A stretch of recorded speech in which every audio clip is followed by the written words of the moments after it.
আর রহমান আল্লামাল কোরআন খলাকাল ইনসান আল্লামাহুল বায়ান। আল্লাহ সুবহানাহু ওয়া তাআলার অফুরন্ত মেহেরবানি যে আল্লাহ সুবহানাহু ওয়া তাআলা আমাদেরকে এই পবিত্র রমজানুল মুবারকে, পবিত্র রমজানি হাঁটি হাঁটি করে বহুদূর পর্যন্ত নাস্তিকতা বিরোধী এই অনুষ্ঠানটিকে এগিয়ে নিয়ে যাওয়ার তৌফিক দিয়েছেন। আজ নাস্তিকতার স্বরূপ সন্ধানে শীর্ষক এই অনুষ্ঠানের 11 নম্বর পর্ব। ইনশাআল্লাহ আল্লাহ তাআলা যেন তৌফিক দান করেন মাঝে মধ্যে এদিক সেদিক ঘুরাইবা বিভিন্ন সিনারির জন্য। আল্লাহ তাআলা যেন তৌফিক দান করেন আমরা এই অনুষ্ঠানটিকে মঞ্জিলে মকসুদে নিয়ে যেতে পারি। আল্লাহ তাআলা যেন পূর্ণতা বিধান করেন। আমরা আল্লাহ তাআলার কাছে এই আশা প্রত্যাশা এই দোয়া করি। যারা আমরা শরীক হচ্ছি বা হব, প্রত্যেকের প্রতি আমরা কৃতজ্ঞ থাকব।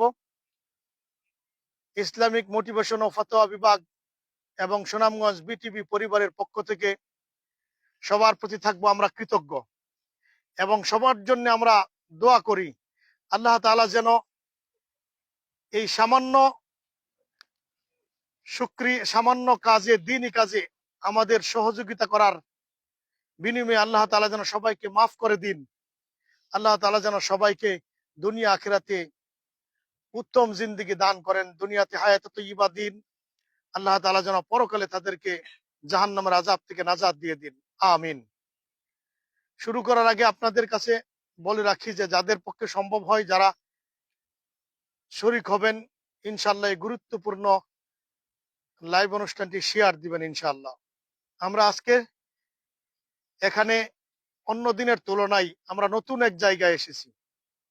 এখানে শুধু লাইভ দেওয়ার জন্য এখানে আসি নাই। মূলত আজ আমাদের অনুষ্ঠান হলো আসরের পর থেকে নিয়ে, যদিও 2টা থেকে অনুষ্ঠান শুরু হয়ে যাবে, আসর থেকে নিয়ে মাগরিবের আগ পর্যন্ত আজ আমাদের প্রোগ্রাম হলো চারাগাঁওয়ে মধ্যপাড়া বাংলাদেশ খেলাফত মজলিসের উদ্যোগে আয়োজিত ইফতার মাহফিলের আলোচনা সভা চারাগাঁও হবে। তো আমরা যদি বাড়িতে থেকে অন্যান্য দিনের মতো ওই জায়গায় বাড়িতে থেকে লাইভটা 2টার সময় দিতাম, তারপরে আমাদের গন্তব্যে ওই অনুষ্ঠানে পৌঁছা আমাদের জন্য অসম্ভব হয়ে যেত। এজন্য আজকে আমরা একটু কষ্ট করে আগেই বাড়ি থেকে বের হয়ে গেছি। রাস্তায় আপনাদেরকে একটু শরীক করার জন্য যে নীলাদ্রি লেকের পাশে ভারতের মেঘালয় পাহাড়ের পাদদেশে বাংলাদেশ আলহামদুলিল্লাহ বাংলাদেশ এবং ভারতের সীমান্তবর্তী এরিয়াতে আমরা আপনাদেরকে লাইভ অনুষ্ঠানটিতে শরীক করতে পেরেছি। শরীক করার উদ্দেশ্য নিয়েই এখানে এসে আমরা লাইভ অনুষ্ঠানটি শুরু করেছি। হয়তো আজকে অন্য দিনের মতো আনন্দ নাও পেতে পারেন, আবার অনেক বেশিও পেতে পারেন, কেননা প্রাকৃতিক কোলাহল মুক্ত এরকম সুন্দর পরিবেশে লাইভ দেওয়া জীবনে বারবার সুযোগ আসে না, কদাচিৎ কালে বদ্রে এসে থাকে। ইনশাআল্লাহ লাইভ অনুষ্ঠানটি আশা করি আপনারা উপভোগ করবেন এবং গুরুত্বপূর্ণ প্রশ্নগুলি মনোযোগ দিয়ে হৃদয়ঙ্গম করার জন্য শুনবেন ইনশাআল্লাহ। আজকে আমরা যে প্রশ্নগুলি নাস্তিক্যবাদীদের পক্ষ থেকে আমরা আলোচনা করার ইচ্ছা পোষণ করেছি, আমাদের মনোবাসনা তৈরি হয়েছে, আল্লাহ তাআলা আমাদের দিলে ঢেলে দিয়েছেন। আমরা চেষ্টা করব আমাদের সাধ্য অনুযায়ী দলিল প্রমাণের ভিত্তিতে এই অজ্ঞেয়বাদী, সংশয়বাদী, এথিস্ট যারা, নাস্তিক্যবাদী যারা, তাদের প্রশ্নগুলির উত্তর দিয়ে যাওয়ার জন্য বিমাশিয়াতিল্লাহ বিইজনিল্লাহ বিফাদলিল্লাহ। ভাইয়ের আমার, আমরা সর্বপ্রথম যে প্রশ্নটি নাস্তিক্যবাদীদের পক্ষ থেকে আরোপিত, যে প্রশ্নটি নিয়ে আমরা আলোচনা করতে চাই, সে প্রশ্নটি হচ্ছেই, আপনারা বিভিন্ন নাস্তিকদের বিভিন্ন ব্লগে তারপরে বিভিন্ন সাইটে, এমনকি মুখপঞ্জি তার ফেসবুকের বিভিন্ন জায়গায় লেখা, ইউটিউবে আপনারা এমন একটা প্রশ্ন পেয়ে থাকেন, কি কোরআনে কারীম এটা আল্লাহ তাআলার, তাদের কথাটা আর কি, আল্লাহ তাআলার নাজিলকৃত কোনো কিতাব নয়। আল্লাহ তাআলা মহাবিশ্বের মহাপরাক্রমশালী ও নন, তার পক্ষ থেকে নাজিলকৃত কিতাবও নয়। এই কথা এই কথা তুলে ধরতে গিয়ে নাস্তিকবাদীরা একটা দলিল দেয়, অনেকগুলি দলিল দেয়, তার মাঝ থেকে এটা একটা আজ যেটা আলোচনা করব। কি তারা বলে, কোরআন এক একটা তত্ত্ব দিতে গিয়ে মারাত্মক রকমের ভুল করেছে। কিরকম? যেমন ধরেন ইবলিস যে ফেরেশতা অথবা জিন দুটি থেকে একটি, যে ইবলিস শয়তান, যে সেই শয়তান ফেরেশতা নাকি জিন, সে কোন বংশের, তার বংশ নসল, তার রক্তের প্রবাহ, তার জন্মধারাটা কোত্থেকে এসেছে, সে কি আসলে ফেরেশতা নাকি সে জিন? কোরআনে কারিমে কোথাও বলে ফেরেশতা, কোথাও বলে জিন। নাস্তিকদের প্রশ্নটা শুনেন, কোরআনে কারিমে আল্লাহ তাআলা কোথাও বলেছেন ফেরেশতা, কোথাও বলেছেন জিন, অথচ জিন এক নসল, ফেরেশতা আরেক নসল। ফেরেশতারা নূরের তৈরি, জিন হলো আগুনের তৈরি। সূরা আর রহমানে আল্লাহ তাআলা জিনদেরকে কোত্থেকে তৈরি করেছেন বলেছেন, মিম্মা রিজিম মিন নার, জিনদেরকে আল্লাহ সুবহানাহু ওয়া তাআলা তৈরি করেছেন আগুন থেকে, আর ফেরেশতাদেরকে তৈরি করেছেন নূর দিয়ে। দুটি, দুই জায়গার দুই রকম, দুই বংশোদ্ভূত। তাহলে একবার কোরআনে কারিমে জিনকে বলা হলো ফেরেশতা, আবার আপনার শয়তানকে বলা হলো ফেরেশতা, ইবলিসকে আবার বলা হলো জিন। তাহলে এটা আবার কেমন কোরআন? কোরআন একটা আরেকটার সাথে আপনার সাংঘর্ষিক হয়ে গেল, এক আয়াত আরেক আয়াতের সাথে কন্ট্রাডিকশন হয়ে গেল, সুস্পষ্ট ওপেন কন্ট্রাডিকশন হয়ে গেল না? তাদের কথা, নাস্তিকদের কথা। আসলে কোরআন মুহাম্মদের বানানো, এই জন্যই ভুল হয়েছে। নাউজুবিল্লাহি মিন যালিক। আমরা এখন এই প্রশ্নের আলোচনায় উত্তরে আমরা চলে যাব। দেখেন, আল্লাহ তাআলা বলেছেন, ঠিক আছে, এরকমই মনে হওয়া স্বাভাবিক, যেমন প্রশ্নটা নাস্তিকরা করেছে। আল্লাহ তাআলা বলেছেন যে ওয়াইদ কুলনা লিল মালাইকাতি ইসজুদু লিআদাম ফাসাজাদু ইল্লা ইবলিস আবা ওয়াস্তাকবার ওয়া কানা মিনাল কাফিরিন। আল্লাহ তাআলা বলেন, আমি যখন ফেরেশতাদেরকে বললাম তোমরা সিজদা করো, লিল মালাইকা, ফেরেশতাদেরকে বললাম, তোমরা সিজদা করো, লিআদাম, উসজুদু লিআদাম, তোমরা সিজদা করো আদমকে। তাহলে আল্লাহ তাআলা ফেরেশতাদেরকে অর্ডার করেছেন আদমকে সিজদা করার জন্য। ফাসাজাদাল মালাইকা, সমস্ত ফেরেশতারা সিজদা করলো, ইল্লা ইবলিস, ইবলিস ব্যতীত। তার মানে এখান থেকে দুই ভাবে বোঝা যায় ইবলিস ফেরেশতাদের অন্তর্ভুক্ত, ফেরেশতা জাতির অন্তর্ভুক্ত। দুই ভাবে, কিভাবে? যেমন ধরেন, আল্লাহ তাআলা বলেন ফেরেশতাদেরকে আমি বলেছি আদমকে যেন তারা সিজদা দেয়, ইবলিস দিল না, ইবলিস আমার কথা অমান্য করলো। তো এর দ্বারাই বোঝা যায় ইবলিশও ফেরেশতাদের অন্তর্ভুক্ত। যদি ইবলিশ ফেরেশতা না হতো, আল্লাহ তাআলা সুস্পষ্ট বলেছেন ফেরেশতাদেরকে আমি অর্ডার করেছি, তাহলে ইবলিশ তো এই অর্ডারের অন্তর্ভুক্ত হতো না, এই নির্দেশিত ব্যক্তিদের মধ্য থেকে সে অন্তর্ভুক্ত হতে পারত না। যেহেতু আল্লাহ তাআলা বলেছেন ফেরেশতাদেরকে আমি অর্ডার করেছি যেন আদম আলাইহিস সালামকে, আদমকে সিজদা করে, আর ইবলিশ যখন সিজদা করলো না, তো বোঝা গেল অর্ডার করার পরেও সিজদা করে নাই, বোঝা গেল ইবলিশ ও ফেরেশতাদের অন্তর্ভুক্ত। এই হলো একভাবে। ইল্লা ইবলিস, কেবলমাত্র ইবলিশ সিজদা করে নাই, এর দ্বারাও বোঝা যায় সে ফেরেশতাদেরই অন্তর্ভুক্ত। তাহলে এই আয়াত থেকে সুস্পষ্টভাবে বোঝা যায় ইবলিশ একজন ফেরেশতা। আবার অন্য জায়গায় এসেছে, ওয়াইদ কুলনা লিল মালাইকাতি ইসজুদু লিআদাম ফাসাজাদু ইল্লা ইবলিস ইন্নাহু কানা মিনাল জিন।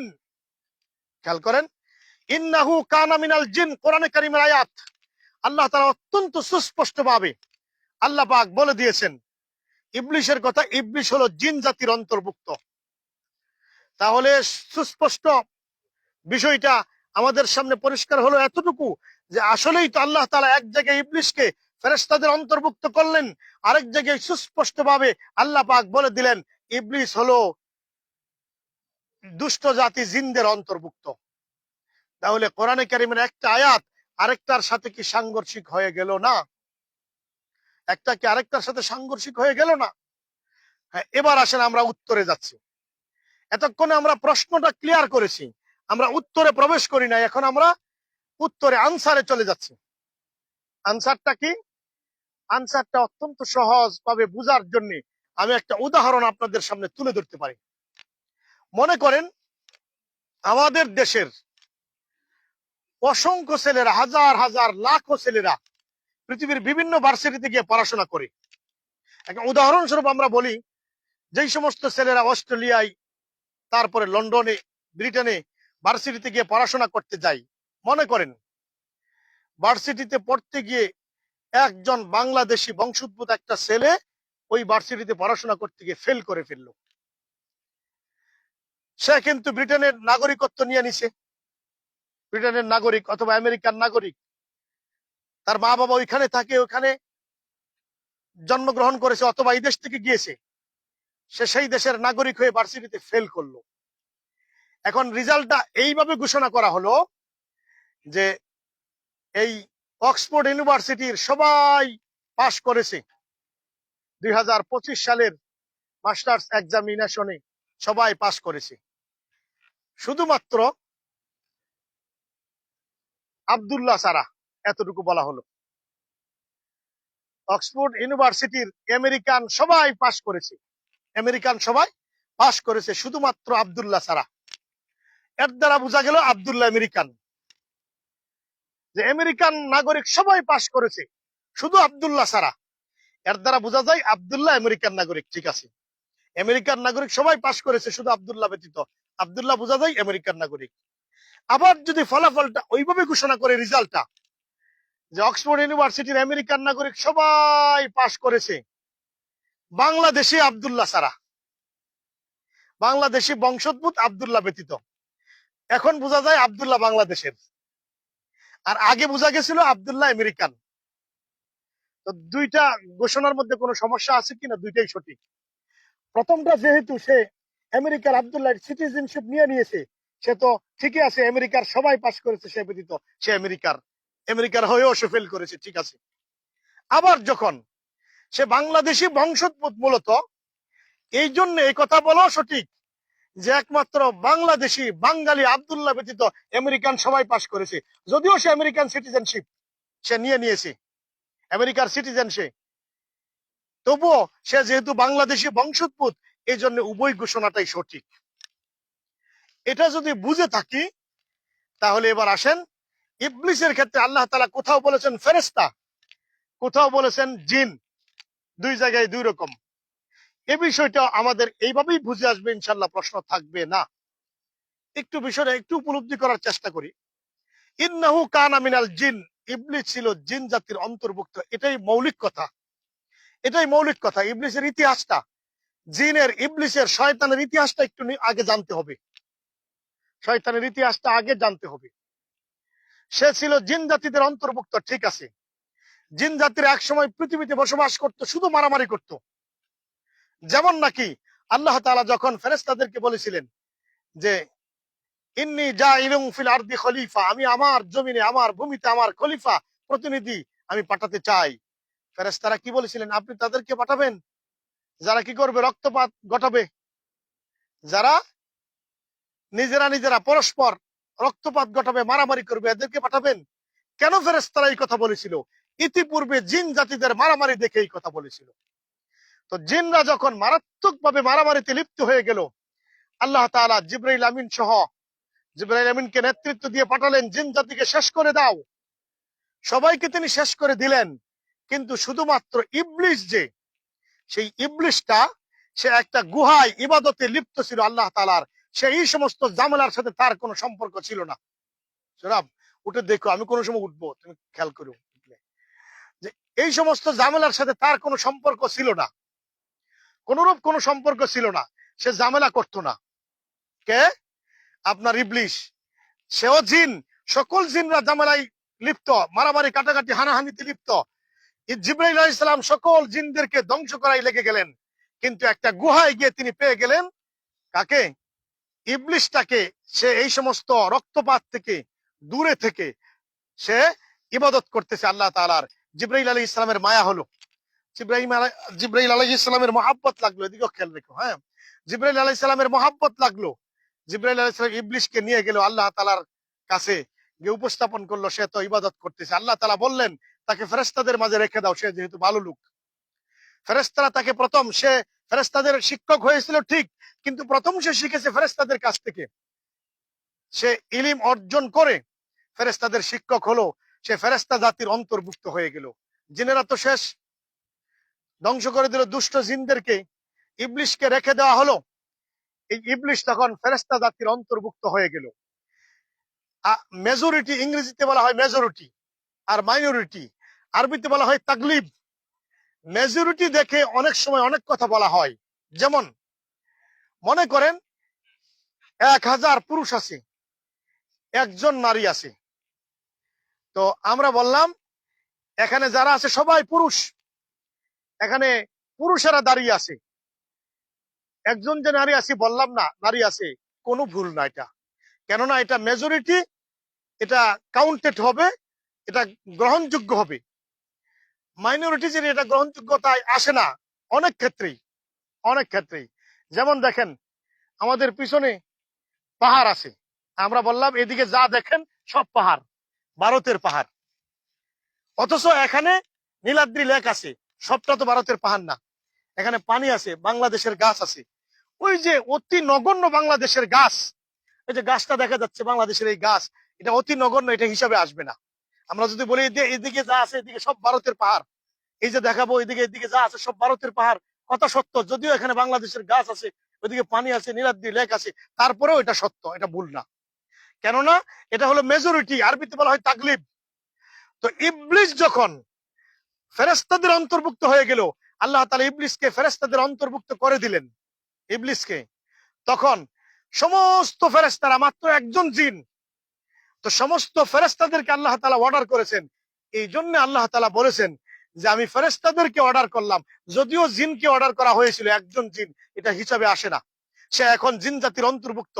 যেমন আপনি বাঙালি হয়েও আমেরিকান সিটিজেনশিপ নিয়ে নিয়েছেন, এরকম আপনি আমেরিকান, আমেরিকান নাগরিক, আপনিও আমেরিকান, এই কথার মধ্যে কোনো ভুল নাই।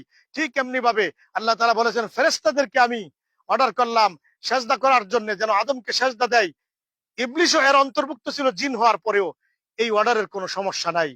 আবার আরেক জায়গায় আল্লাহ তাআলা সুস্পষ্টভাবে বলে দিলেন, এখন আমরা যদি বলি এটা সবটা ভারতের পাহাড় আর এটা বাংলাদেশের গাছ, এটাও সত্য। আবার যদি বলি এই যে যা দেখা যায় এই সব ভারতের পাহাড়, এটাও ঠিক, কেননা এখানে ওইটাই মূল, এটা মাত্র একেবারে অতি নগণ্য। ঠিক এই জন্য ইবলিশ যেখানে বলা হয়েছে ফেরেশতা, সেখানে সব ছিল ফেরেশতা, একমাত্র ইবলিশ একজন ব্যতীত। এই জন্য তাগলিব, আকসার, আকসার ওলিল আকসারি হুকমুল কুল, এই হিসাবে বলা হয়েছে ফেরেশতা। আর যেখানে বলা হয়েছে ইন্নাহু কানা মিনাল জিন্নি, সেখানে এটা বাস্তব, তার মূল বংশোদ্ভূতটা এসেছে জিন থেকে। আশা করি উত্তরটা পেয়েছেন। যেমন নাকি কেউ বাংলাদেশি বংশোদ্ভূত হয়েও অন্য দেশের নাগরিকত্ব নিলে তাকে ওইটাও বলা হয় যে দেশের নাগরিকত্ব নিয়েছে, আবার এটাও বলা যায় সে বাংলাদেশি। এটা যেমন সঠিক, ওইটাও এরকম সঠিক। 1 নাম্বার প্রশ্ন আমাদের শেষ হলো, এবার 2 নাম্বার প্রশ্ন, এবার 2 নাম্বার প্রশ্ন। চলে যাবেন, আসেন এদিকে, আপনারা একটু দেখে যান। এই ভাই এখানে নিয়ে আসছে আমাদেরকে সাথে করে, এই ভাইয়ের জন্য দোয়া করবেন ইনশাল্লাহ। আর শেয়ার দিয়ে দিচ্ছেন তো দেখছি না? জি ইনশাল্লাহ, লাইভ শেয়ার দিয়ে রাখবেন পেজটা। ওয়ালাইকুম আসসালাম রাহমাতুল্লাহ। আমাদের দেরি হবে, আমাদের আরো প্রশ্ন আছে কতগুলি।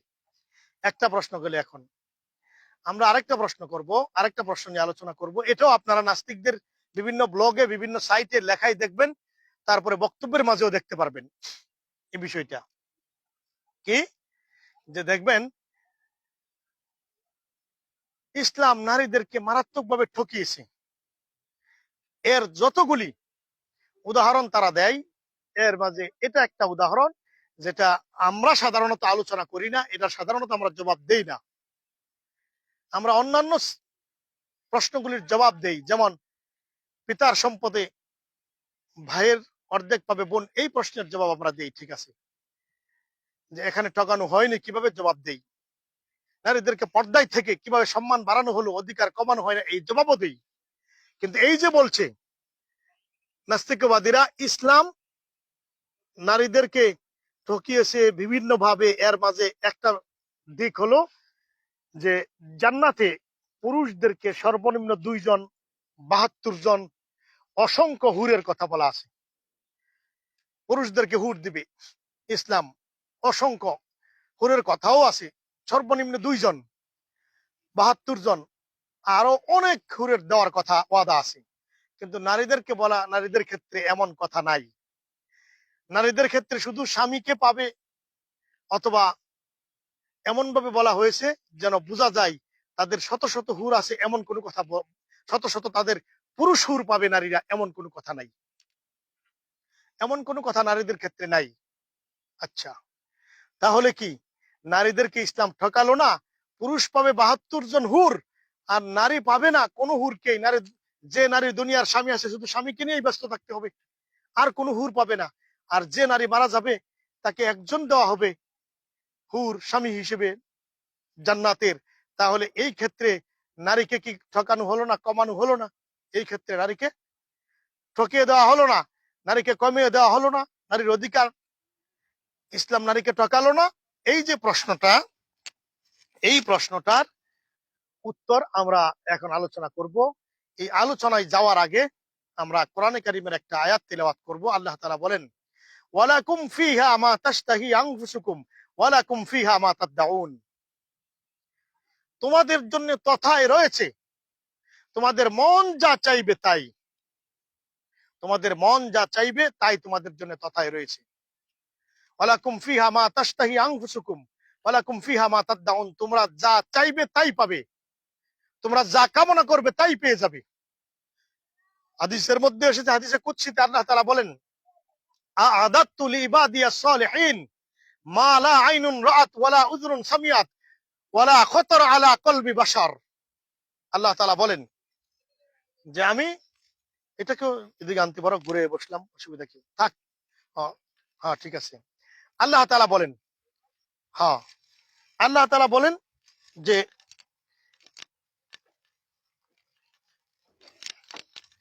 আল্লাহ তাআলা বলেন আমি জান্নাতের আমার বান্দাদের জন্য এমন, আমার বান্দাদের জন্য এমন এমন বস্তু আমি সৃষ্টি করে রেখেছি, তৈরি করে রেখেছি, মালা আইনুন রাত ওয়ালা উযুনুন সামিআত ওয়ালা খাতারা আলা কলবি বাশার, যে কোন চোখ যা কোনোদিন দেখে নাই, কোন কান, এমন নিয়ামত রেখেছি কোন কান যা কোনোদিন শুনে নাই, ওয়ালা খাতারা আলা কলবি বাশার, এমন কি মানুষের অন্তর, মানুষের দিল, মানুষের হার্ট এটা কল্পনাও করতে পারে না, এমন নিয়ামত রেখে দিয়েছি। ওখানে যা চাইবে তাই পাবে। প্রশ্নের উত্তরে যাব তার আগে কথাটা শুনে নেন। যা চাইবে তাই পাবে। এখন আসেন, নারীরা যদি পুরুষ হুর চাই তাহলে অবশ্যই পাবে। ওইখানে যদি চাই, উত্তর হলেই, যদি নারীরা পুরুষ হুর চাই, কামনা করে, অবশ্যই পাবে। কামনা করার সঙ্গে সঙ্গে পেয়ে যাবে। কেননা নারীরা পুরুষ হুর পাবে কি পাবে না, পাবে না মরবে কোনো কথা নাই, পাবে না মরবে কোনো কথা নাই, কোরআন হাদিসে কোথাও নাই। হ্যাঁ, হুর শব্দটা যদিও ফেমিনিন জেন্ডার, এটা মনে রাখতে হবে, ফেমিনিন জেন্ডার, এর দ্বারাই বোঝা যায় হুর শুধু পুরুষদেরকে দেওয়া হবে।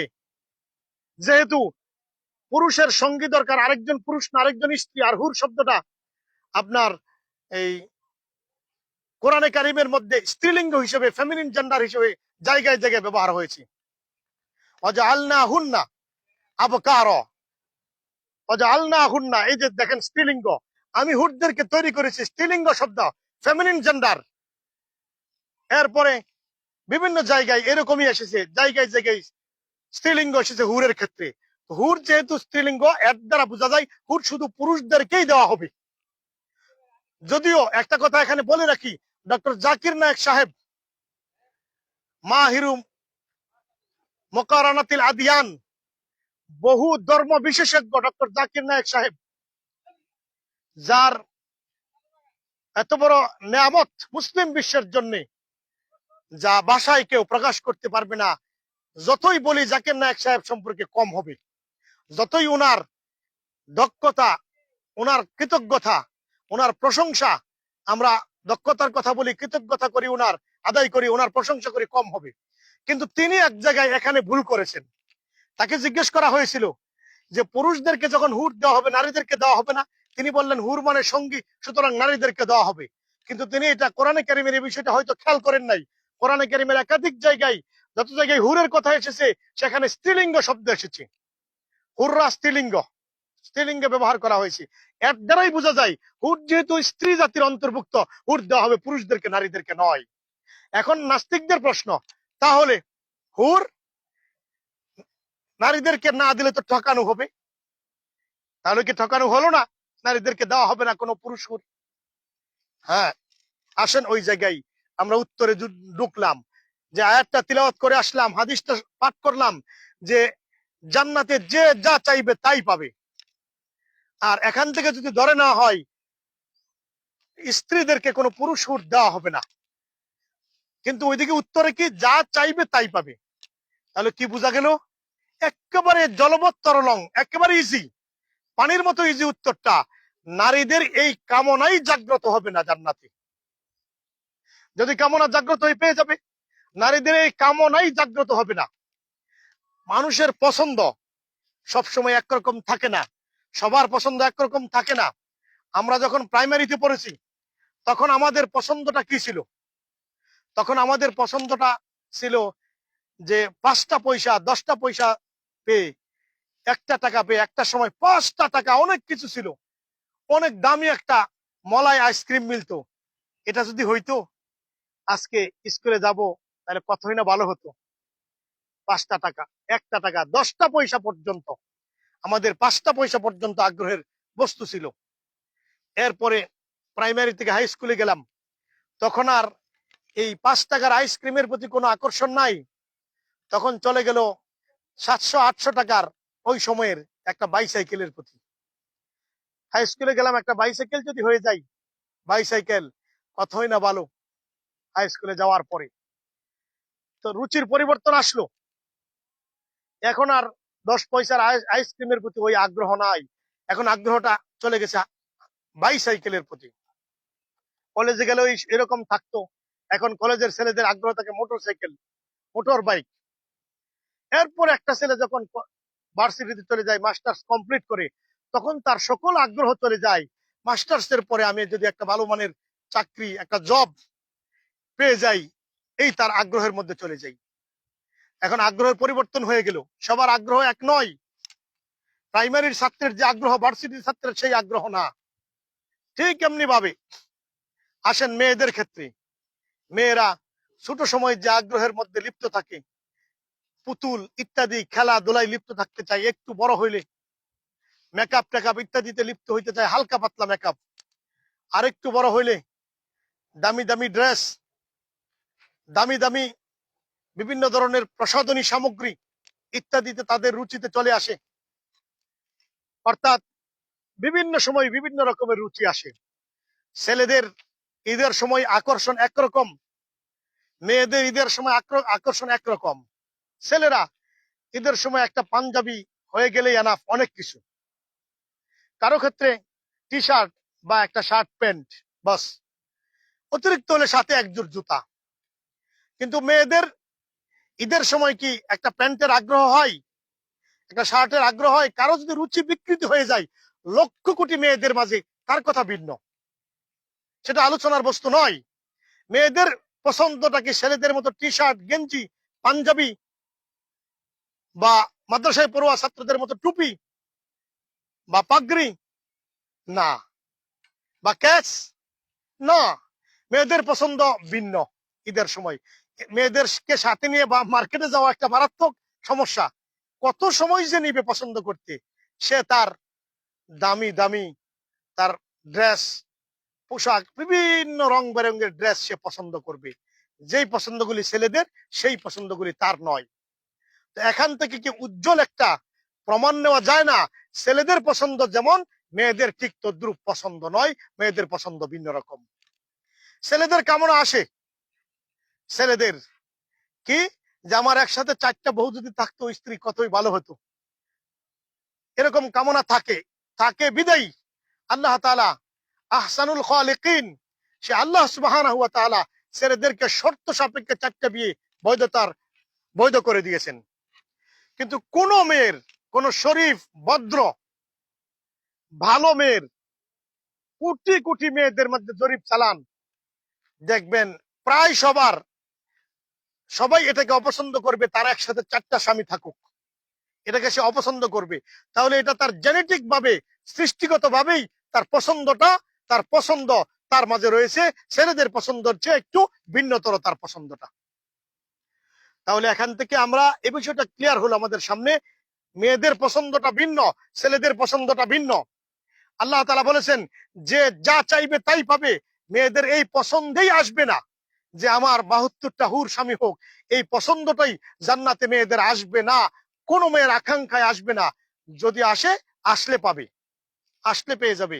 ওয়ালাকুম ফিহা মা তাশতাহি আনফুসুকুম, তোমরা যা চাইবে তাই পাবে। কিন্তু কোন মেয়ের এরকম আকাঙ্ক্ষা হবে না, তো সেখানে তার হুর না থাকলে সমস্যা কোথায়? তার তো এই আকাঙ্ক্ষাই আসবে না, তার এই চাহিদাই আসবে না, এরকম মন, তার মনে এই কাজটাকে সাই দিবে না, সে এটার মধ্যে আনন্দ অনুভব করবে না, সে এটাকে এনজয় করবে না। কিন্তু ছেলেরা একাধিক অনেক হুর হলে এটাকে এনজয় করবে। এজন্য সৃষ্টিগত ভাবে আল্লাহ তাআলা ভিন্নভাবে তৈরি করেছেন। সুতরাং এই ব্যাপারে আর কোনো প্রশ্ন থাকতে পারে না। আমাদের সামনে বিষয়টা ক্লিয়ার হয়ে গেছে ইনশাআল্লাহ, আশা করি ক্লিয়ার হয়ে গেছে। ভাইয়ের আমার, আমরা 2টা প্রশ্ন আলোচনা করলাম, যেহেতু আমাদের হাতে আরো সময় আছে, 3টা পর্যন্ত না হয় আমরা আরেকটা প্রশ্ন আলোচনা করি। কতক্ষণ হয়েছে দেখো তো লাইভটা?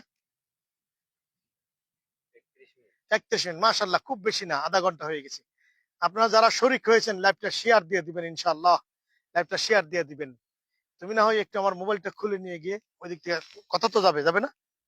হ্যাঁ, কথা যাবে, তাহলে একটু ওই দিক থেকে দৃশ্যটা দেখায় না।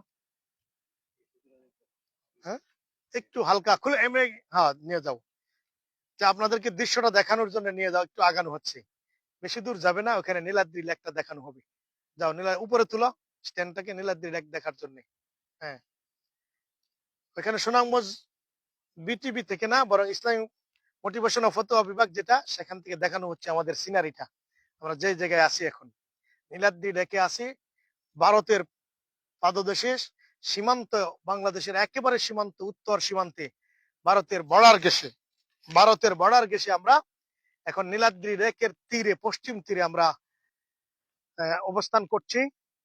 এখান থেকে আপনাদের সামনে, আপনাদের সাথে লাইভে শরিক হয়েছে, আপনাদেরকে শরিক করলাম, বন্ধুদেরকে শেয়ার করলাম যে এই পাশে, এর উপর পাশে, যে নীলাদ্রি লেকের পাশে কোম্পানির যে হাই স্কুলটা, এই হাই স্কুলে আমার বড় ভাই অ্যাসিস্ট্যান্ট হেডমাস্টার ছিলেন।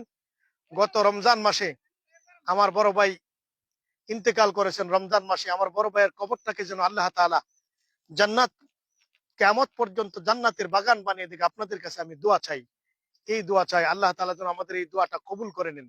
আপনারা দেখতেছেন আমার ক্যামেরাম্যান আপনাদেরকে দূরে নিয়ে গিয়ে, আমিও যদিও বসে আছি, এই জায়গাতেই বসে আছি, কিন্তু ক্যামেরাম্যান চলে গেছে অনেক দূরে, আপনাদেরকে দেখাচ্ছে, আপনাদেরকে শরিক করতেছি, শরিক করছে, জি এখন আস্তে আস্তে চলে আসতেছে, আস্তে আস্তে চলে আসতেছে। এখন আসেন আমরা আমাদের প্রশ্নগুলি, দ্বিতীয় যে প্রশ্ন, সেই প্রশ্নটা নিয়ে আমরা এখন আলোচনা করব। এই প্রশ্নটা অত্যন্ত গুরুত্বপূর্ণ একটা আলোচনা, অত্যন্ত গুরুত্বপূর্ণ একটা আলোচনা।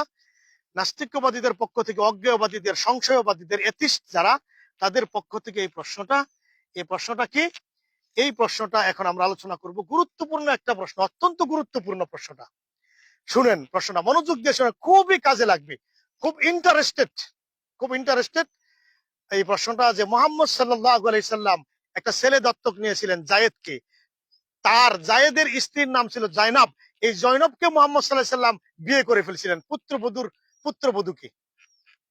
এখন মোহাম্মদ সাল্লাল্লাহু আলাইহি সাল্লাম তার পালক দত্তক নেওয়া পুত্রের স্ত্রীকে, ওয়াইফকে মোহাম্মদ সাল্লাল্লাহু আলাইহি ওয়াসাল্লাম কি করেছেন? বিয়ে করেছিলেন, কথা সত্য।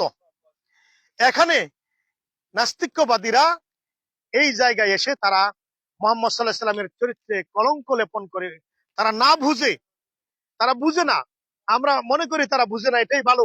আল্লাহ তাআলা তাদেরকে বুঝ দান করুক আমাদের এই লাইভ অনুষ্ঠান থেকে। আসেন, এমনকি তারা লিখেছে মোহাম্মদ ও তার পুত্রবধূর প্রেম কাহিনী, নাউজুবিল্লাহি মিন যালিক। দেখেন কি হেডলাইন দিয়েছে ব্লগের মাঝে, মোহাম্মদ ও তার পুত্রবধূর প্রেম কাহিনী। চিন্তা করেন একটাবার, কেমন কেমন হেডলাইন দিয়ে এই আলোচনা গরম করে দিয়েছে। মোহাম্মদ জয়নবের সাথে গোপন সম্পর্ক ছিল, এই জন্য পুত্রবধূর কাছ থেকে, তার ছেলের কাছ থেকে ছাড়িয়ে নিয়ে মোহাম্মদ নিজেই বিয়ে করেছে, নাউজুবিল্লাহ। আমরা মূল কথাটা সত্য, মোহাম্মদ সাল্লাল্লাহু আলাইহি ওয়াসাল্লাম তার দত্তক নেওয়া পুত্রবধূকে দত্তক নেওয়া পুত্র জায়েদের স্ত্রী জয়নবকে বিয়ে করেছেন, ঠিক। কিন্তু এটা সত্য না যে জয়নবের সাথে মোহাম্মদের প্রেম ছিল, সম্পর্ক ছিল, এই জন্য মোহাম্মদ সাল্লাল্লাহু আলাইহি ওয়াসাল্লাম ছেলের কাছ থেকে ছাড়িয়ে নিয়ে এসে বিয়ে করেছেন। ব্যাপারটা এমন না, বরং ব্যাপারটা ডাইরেক্ট তার উল্টা। যেমন দেখেন, কোরআনে কারিমের মধ্যে এই কথা আছে। আমি আপনাদেরকে এখন যে কথাগুলি শোনাবো কোরআন থেকে শোনাবো, আপনারা বলবেন কোরআন তো মুহাম্মদের পক্ষেই বলবে। এজন্য আমি আপনাদেরকে কোরআন শুধু মুহাম্মদের পক্ষে বলবে এখান থেকে নয়, উইলিয়াম মন্টু মন্টু গোরামি ওয়াট, এই লেখক, এই যে ওয়াট সাহেব, তার লেখা Islamic prophet at Mecca, Islamic prophet at Medina, তার লেখা এই দুইটা হিস্ট্রির বই। উইলিয়াম মন্টু গোমারি ওয়াট, তার লেখা দুইটা বই। এই বইয়ের উদ্ধৃতি দিচ্ছি, এই বই থেকে আমি কথাগুলো এখন তুলে ধরছি, কোরআন থেকেও তুলে ধরছি, দুই জায়গা থেকে। কি দেখেন, মুহাম্মদ সাল্লাল্লাহু আলাইহি ওয়াসাল্লাম তার আপন ফুফাতো বোন জাইনাব, জাইনাব ছিল আল্লাহ রাসূলের আপন ফুফাতো বোন। জাইনাব ছিল সম্ভ্রান্ত বংশীয় মেয়ে, আর জায়েদ ছিল গুলাম, দাস বংশের গুলাম ছিল জায়েদ। মুহাম্মদ সাল্লাল্লাহু আলাইহি ওয়াসাল্লাম আপন ফুফাতো বোনের কাছে নিজের দত্তক নেওয়া পুত্র জায়েদের জন্য বিয়ের প্রস্তাব নিয়ে গেলেন। জায়েদের বিয়ের প্রস্তাব মুহাম্মদ সাল্লাল্লাহু আলাইহি ওয়াসাল্লাম নিয়ে গেলেন। জাইনাব অস্বীকার করলো, জাইনাবের ভাইও অস্বীকার করলো। কেননা জাইনাব ছিল কুরাইশ বংশের আল্লাহ রসুলের আপন ফুফাতো বোন। এমন একটা মেয়ে, তার বিয়ে কি করে একজন গোলামের সাথে, দাসের সাথে হতে পারে? কি করে হতে পারে? এটা তো হতে পারে না। এই জন্যে ভাই বোন দুজনে অস্বীকার করলো। এদিকে উইলিয়াম মন্টু গোমারি ওয়াট তিনি লিখেছেন, জয়নাব মনে মনে কামনা করত উম্মাহাতুল মুমিনিন হওয়ার, মুহাম্মদ সাল্লাল্লাহু আলাইহি ওয়াসাল্লামের স্ত্রী হওয়ার কামনা করত। কারণেই জয়নাব অস্বীকার করেছিল।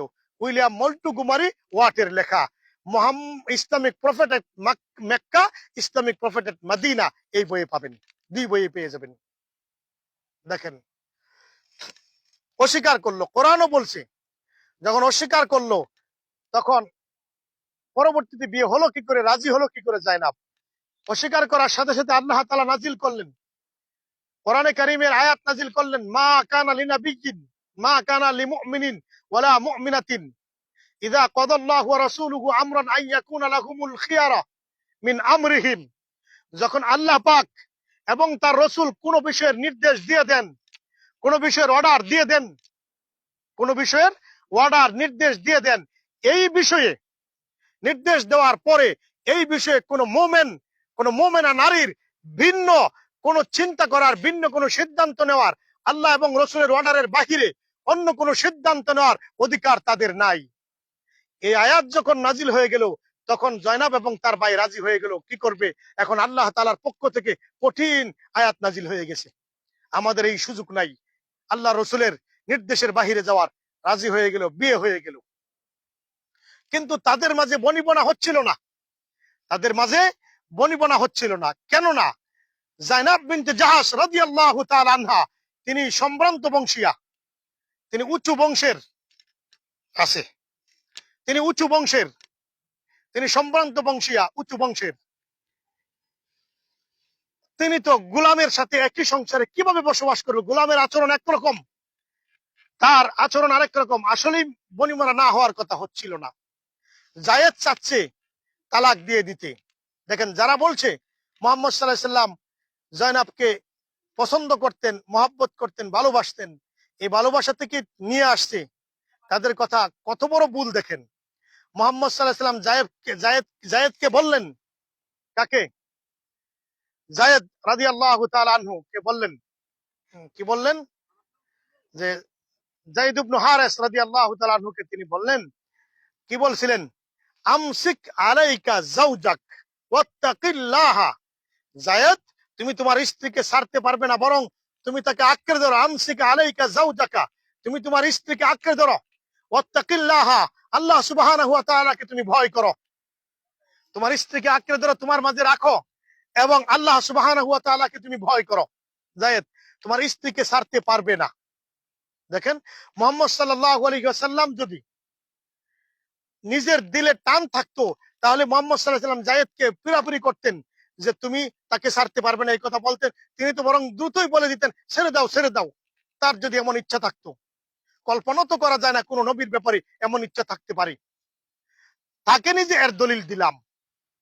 আরেকটা দলিল দেন, যখন জায়েদের কাছে বিয়ে পড়িয়ে দেওয়া হয় জায়েদের সাথে, তখন মুহাম্মদ সাল্লাল্লাহু আলাইহি ওয়াসাল্লাম 10 দিনার, 60 দিরহাম, একটা শাড়ি, একটা চাদর, এক সেট জামা, 50 মুদ খাদ্য, আরো 10 মুদ খেজুর, এতগুলি মোহরানা মুহাম্মদ সাল্লাল্লাহু আলাইহি ওয়াসাল্লাম নিজের পক্ষ থেকে আদায় করলেন। তার যদি এমন ইচ্ছা থাকতো আমি জাইনাবকে বিয়ে করব, তাহলে তার এই পালক পুত্রকে এইভাবে এতগুলি মোহরানা দিয়ে তো তিনি বিয়ে করাতেন না।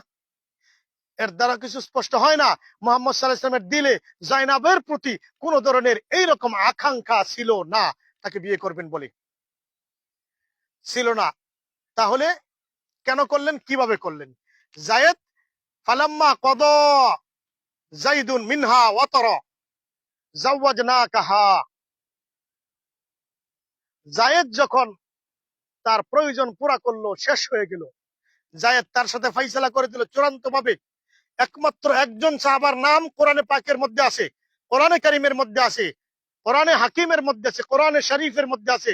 সেই সাহাবার নাম হলো ফালাম্মা কদা জাইদুন, জায়েদ রাদিয়াল্লাহু তাআলা আনহু।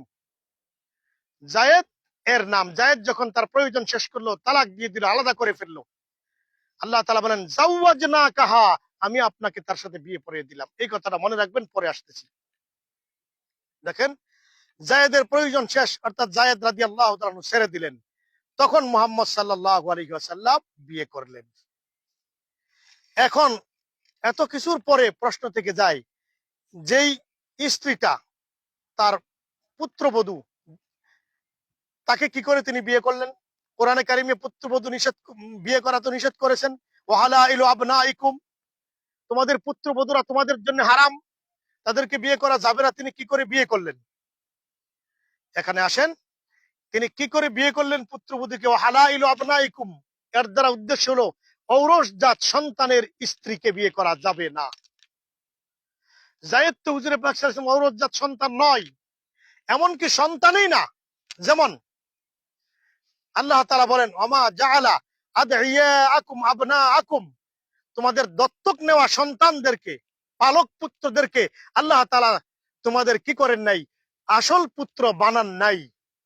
যালিকুম কাউলুকুম বিআফওয়াহিকুম, তোমরা পালক পুত্রকে যে পুত্র মনে করতেছ, অর্থাৎ লোকেরা বলতো মুহাম্মদের পুত্র জায়েদকে জাইদ ইবনু মুহাম্মদ বলা হতো, মুহাম্মদের পুত্র। তখন যখন এই আয়াত নাজিল হলো যে এরা তাদের পুত্র নয়, এটা তোমাদের মুখের কথা, এটা তোমাদের কিসের কথা? মুখের কথা।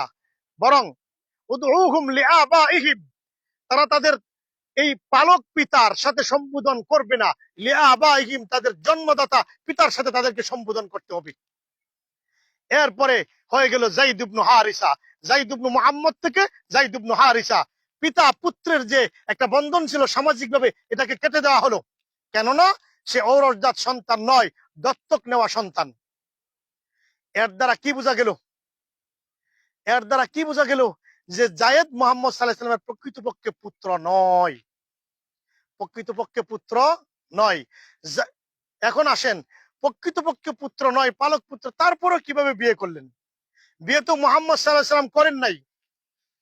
জাইনাব রাদিয়াল্লাহু তাআলা আনহা অন্যান্য সকল বিবিদের উপর গর্ব করে বলতেন, তোমাদেরকে মুহাম্মদ সাল্লাল্লাহু আলাইহি ওয়াসাল্লাম নিজে বিয়ে করেছেন, আর আমাকে আল্লাহ সুবহানাহু ওয়া তাআলা বিয়ে পড়িয়ে দিয়েছেন। চিন্তা করেন, কে বিয়ে পড়িয়ে দিয়েছেন? আল্লাহ সুবহানাহু ওয়া তাআলা জাইনাবের বিয়ে পড়িয়ে দিয়েছেন। জাওয়াজনাকাহা, আল্লাহ তাআলা বলেন আমি মুহাম্মদ তোমার সাথে বিয়ে দিয়ে দিলাম, আমি নিজে। জাওয়াজনা, আমি বিয়ে দিলাম তোমার সাথে। জাওয়াজনাকা, তোমার সাথে, হা, তাকে বিয়েটা আল্লাহ তাআলা পড়িয়েছেন। কেন পড়ালেন? লিকাই লা ইয়াকুনা আলাল মুমিনিনা হারাজুন ফি আজওয়াজি আদইয়াইহিম, আল্লাহ তাআলা বলেন আমি বিয়ে পড়িয়ে দিলাম এজন্য। মুহাম্মদ নিজে বিয়ে করলে প্রশ্ন, নাস্তিক্যবাদীরা আজ যেমন প্রশ্ন করছে, কোন কোন লোক, কোন কোন ইসলামের দুশমনেরা তখনও প্রশ্ন করতেই পারত যে এরপরে কি মুহাম্মদ নিজের লোভের কারণে, নিজের এই জয়নবের সাথে আলাদা বাড়তি মহাব্বত ছিল, এই জন্যই সে সারিয়ে নিয়ে নিজে বিয়ে করেছে। এই কথা যেন না বলতে পারে, লিকাইলা ইয়াকুন আলাল মুমিনিনা হারাজুন, যাতে মুমিনদের দিলে কোন ধরনের বক্রতা না থাকে, কোন ধরনের সন্দেহ না থাকে, ডাউট না থাকে, কি ফি আজওয়াজি আদহিয়াহিম, পালক পুত্রের স্ত্রীদেরকে বিয়ে করার ব্যাপারে যেন কোন ধরনের সন্দেহ না থাকে। এই জন্য আল্লাহ তাআলা বলেন, আমি নিজে আমি এই মুহাম্মদের সাথে তার এই ফুফাতো বোন জায়েদের স্ত্রী, তালাকপ্রাপ্তা স্ত্রী ইদ্যত যাওয়ার পরে আল্লাহ তাআলা কি করে দিলেন, বিয়ে পড়ায় দিলেন। তাহলে এই এতক্ষণ এই প্রশ্নের কয়েকটা সারমর্ম পেলাম। একটা হলো তিনি নিজের পুত্রবধূকে বিয়ে করেন নাই। আরেকটা হলো তিনি মহাব্বতে বিয়ে করেন নাই, বরং জয়নাব প্রথম থেকে চাইতো মুহাম্মদের ঘরে যাওয়ার জন্য। তো মুহাম্মদের যদি মহাব্বত থাকতো, উইলিয়াম মন্টু গ্রোমারি ওয়াটের লেখায় আছে, তাহলে প্রথমেই করে ফেলতে পারতেন। তিনি জয়নাবকে ভালোবাসতেন। তারা যারা নাউজুবিল্লাহ রসুলের শানে কলঙ্ক লিখেছে যে মুহাম্মদ ও পুত্রবধূ জয়নাবের প্রেম কাহিনী, এটা মারাত্মক ধরনের ভুল। মোহাম্মদ সাল্লাম মহাব্বত করতেন না, বিয়ে করে দিয়েছেন আল্লাহ তাআলা। পুত্রবধূকেও বিয়ে করেন নাই, বিয়ে করে দিয়েছেন আল্লাহ তাআলা। আর মুহাম্মদ সাল্লাল্লাহু আলাইহি ওয়াসাল্লাম নিজের মহাব্বতে বিয়ে করেন নাই, আল্লাহ তাআলা করিয়ে দিয়েছেন। জাইনাবের দোয়া আল্লাহ তাআলা কবুল করেছেন। জাইনাবের আকাঙ্ক্ষা ছিল উম্মাহাতুল মুমিনিনদের অন্তর্ভুক্ত হবেন, আল্লাহ তাআলা তাই করে দিয়েছেন। আশা করি এই উত্তরটাও আমাদের সামনে পরিস্ফুট হয়ে গিয়েছে।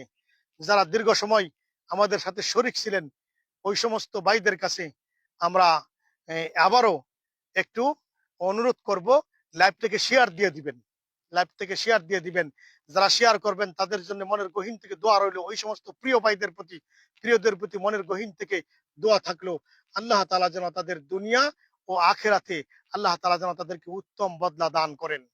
আমরা মোটামুটি কয় মিনিট হয়েছে দেখো তো, এখন 45 হইল কিনা, 47, মাশাআল্লাহ, আলহামদুলিল্লাহ। আমার এরকমই একটা টার্গেট ছিল যেন 45 মিনিট পর্যন্ত হয়ে যায়।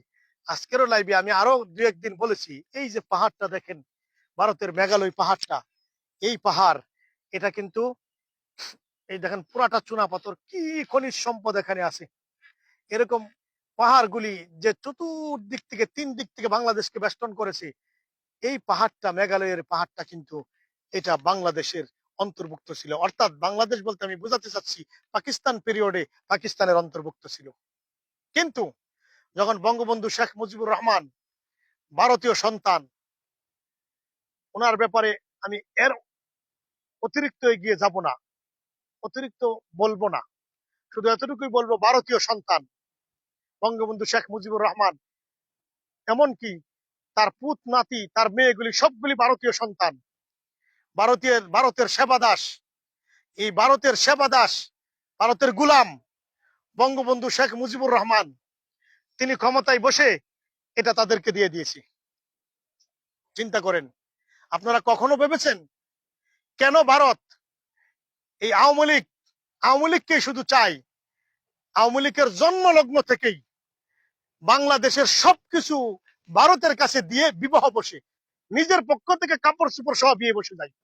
গ্রামের মানুষে বলে এরকম, সবকিছু দিয়ে আওয়ামী লীগের জন্মলগ্ন থেকে ভারতের কাছে বিয়ে বসে। এই পাহাড়টা আমাদের ছিল। আজকে আমাকে এখানে দাঁড়িয়ে লাভ দেওয়া লাগছে, যদি ওইদিকে যাই ভয় আসবে বিএসএফ গুলি করে কিনা, অথচ এটা আমার আমার জন্মভূমির অন্তর্ভুক্ত ছিল, এটা আমার মাদারল্যান্ড, এটা আমার মাতৃভূমির অন্তর্ভুক্ত ছিল। এখানে এর সাথে আমার রক্ত মিশ্রিত আছে, আমার দেশের 1 ইঞ্চি জমিন, 1 ইঞ্চি ভূমির সাথে আমার মহাব্বত, আমার ভালোবাসা, আমার সমস্ত আবেগ মিশ্রিত আছে। ইনশাআল্লাহ একদিন এই পাহাড়গুলি কেন, ভারতের লাল কেল্লা পর্যন্ত, ভারতের লাল কেল্লায় আমরা লা ইলাহা ইল্লাল্লাহর পতাকা আমরা ইনশাআল্লাহ উড্ডীন করব। পুরা ভারত একদিন ইনশাআল্লাহ আমাদের হস্তগত হবে, একদিন আমাদের পতাকা উঠবে, আমাদের দখলে একদিন চলে আসবে ইনশাআল্লাহ। সেদিন এদেশের আমার মনে হয় সকল মুসলমানরা, সকল নাগরিকরা খুশি হলেও হিন্দুত্ববাদী ভারতীয় বংশোদ্ভূত আওয়ামী লীগের উপরের শ্রেণীর, অর্থাৎ বঙ্গবন্ধুর আশেপাশে ভাই, ভাতিজা, ভাগনা, এগুলি আমরা যদি ভারত দখল করি, এরা সবচেয়ে বেশি নারাজ হবে। এরা গলায় দড়ি দিয়ে, ফাঁসি দিয়ে মরতেও পারে। কেননা বঙ্গবন্ধুর রক্ত তার মেয়ের দিক থেকে হোক, তার ভাইয়ের দিক থেকে হোক, তার বোনের দিক থেকে হোক, তার ছেলের দিক থেকে হোক, যেই জায়গায় পড়েছে, এগুলি যেন ভারতীয় বংশোদ্ভূত। এগুলি যেন ভারতের জন্ম। এইরকম তাদের আচরণ বাংলাদেশের সাথে, এমন বৈরী আচরণ ভারতের সাথে, তাদের এইরকম মহাব্বত, ভারতকে যেন এই দেশটা উজাড় করে দিয়ে দিতে চাই। ইনশাআল্লাহ আমরা এক সময় এই পাহাড় দখল করব। সেদিন আওয়ামী লীগের সবাইকে বলি নাই, কোন কোন বড় বড় নেতা এবং বিশেষ করে বঙ্গবন্ধুর বংশ রক্ত দ্বারা যেদিকে ছিড়িয়ে ছিড়িয়ে আপনার ছিটিয়ে যেভাবে আসে, ছড়িয়ে ছিটিয়ে আছে, সব জায়গায় হোক, তার বোন থেকেই হোক, এরা ভারত যদি এই দেশ দখল করে এরা সবচেয়ে বেশি খুশি হবে, সবচেয়ে বেশি খুশি হবে। ভারত যদি আমাদের দেশটা, পুরা বাংলাদেশটা গিলে ফেলে, সবচেয়ে বেশি খুশি হবে বঙ্গবন্ধুর সন্তানেরা, বঙ্গবন্ধুর ভাতিজারা, বঙ্গবন্ধুর বাইগনারা হোক, বঙ্গবন্ধুর ফুফাত্তো ভাইয়ের ঘরের ভাই বাতিজা হোক, ফুফাত্তো বোনের ঘরে হোক, চাচাত্তো বোনের ঘরে, এই পুরা শেখ ফ্যামিলিটা যেন ভারতের জন্ম। ভারত যদি এই দেশ দখল করে এরা যেন সবচেয়ে বেশি খুশি হয়ে যাবে। ইনশাআল্লাহ ভারত পারবে না আমাদের এই দেশটাকে দখল করতে। আমরাই একদিন ইনশাআল্লাহ দিল্লির লাল কেল্লায় লা ইলাহা ইল্লাল্লাহর পতাকা উড়িয়ে দিব। মুহাম্মদ সাল্লাল্লাহু আলাইহি ওয়াসাল্লাম আমাদেরকে এই ভবিষ্যৎবাণী করে গিয়েছেন। আল্লাহ তাআলা ইনশাআল্লাহ আমাদেরকে তৌফিক দেন। আর যারা এতক্ষণ ছিলেন, শেষবারের মতো আবারও বলি, প্রায় ঘন্টা খানিকের মতো, 50 মিনিটের মতো হয়ে গেছে, হ্যাঁ উপরে হয়ে গেছে এই লাইভ অনুষ্ঠানে। ইনশাআল্লাহ লাইভটা শেয়ার দিয়ে দিবেন। আমাদের সামনে আর অনেক দূর আমাদের বিকালের অনুষ্ঠান আপনার চারাগাঁওয়ে, ওইখানে ইনশাআল্লাহ যারা লাইভে যুক্ত হয়েছেন, বাংলাদেশ খেলাফত মজলিসের উত্তর শ্রীপুর মনে হয় এটা, উত্তর শ্রীপুর ইউনিয়নের ইফতার মাহফিল আলোচনা সবাই আজ থাকবো এখানে চিফ গেস্ট হিসেবে। আল্লাহ তাআলা আমাকে কবুল করেছেন।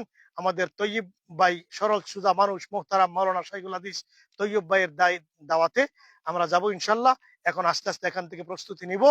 আর আবারও যাওয়ার আগে একটা কথা বলে যাচ্ছি, আমাদের এই পাশে যে হাই স্কুলটা কোম্পানির, ওই পাশে, ওই হাই স্কুলের অ্যাসিস্ট্যান্ট হেডমাস্টার ছিলেন আমার বড় ভাই, গত রমজান ইন্তেকাল করেছেন। এখানে আসলে ভাইয়ের কথা একটু বেশি মনে হয়।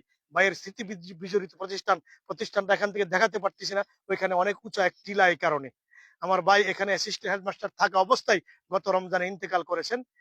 আল্লাহ তাআলা যেন ভাইয়ের কবরটাকে কিয়ামত পর্যন্ত, একটু টিলাটা দেখে দাও, টিলাটা এইদিকে দেখে দাও, টিলার জন্য স্কুলটা দেখাতে পারছি না, টিলার জন্য স্কুলটা দেখাতে পারছি না। টিলার ওই পারে স্কুলটা। ভাইয়ের কবরটাকে যেন আল্লাহ তাআলা কিয়ামত পর্যন্ত জান্নাতের বাগান বানিয়ে দেন, আমিন। ওয়া আখিরু দাওয়ানা আলহামদুলিল্লাহি রাব্বিল আলামিন। আসসালামু আলাইকুম ওয়া রাহমাতুল্লাহ। আল্লাহ তাআলা সবাইকে কবুল করুক।